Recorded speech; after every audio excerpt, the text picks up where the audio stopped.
Variety ആയിട്ട് ഒരു സംഭവം നമ്മൾ കണ്ടിട്ടുണ്ട്. എന്താണെന്ന് അന്വേഷിച്ചുകൊണ്ടിരിക്കുന്നത്. കേട്ടത് വെച്ചിട്ട് 10,000 വർഷങ്ങൾക്ക് ഒരിക്കൽ സംഭവിക്കുന്ന ഒരു പ്രതിഭാസമാണ്. അപ്പൊ നമ്മൾ റിസർച്ച് ചെയ്തു.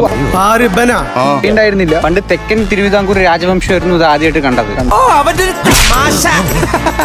ഇപ്പൊ അതിനുശേഷം ആദ്യമായിട്ട് ഇപ്പോഴാണ് വരുന്നത് പറയണ്ടായിരുന്നു. നമ്മൾ വടക്കോ തെക്കോ അതല്ലല്ലോ നമ്മുടെ വിഷയം. നമ്മുടെ സാധനം എന്താണെന്ന് വെച്ചാൽ ഇതാണ് നമ്മൾ കണ്ട പ്രതിഭാസം. സംസാരിക്കാറായോ? അവനെ പോലുള്ളവരൊക്കെ അല്ലേ ഭൂമി. നിന്റെ അടുത്ത് ഞാൻ എന്തോ ഉണ്ടാക്കാൻ വന്ന്. ഇത് മെട്രിക്സിൽ വന്ന loop whole. Matrix black hole എന്താ?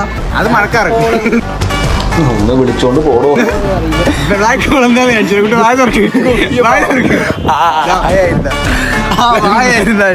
ഞാൻ ഉദ്ദേശിച്ച സാധനമാണ്. എന്റെ ചിന്ത വേറെ കൊണ്ടോ പോയി.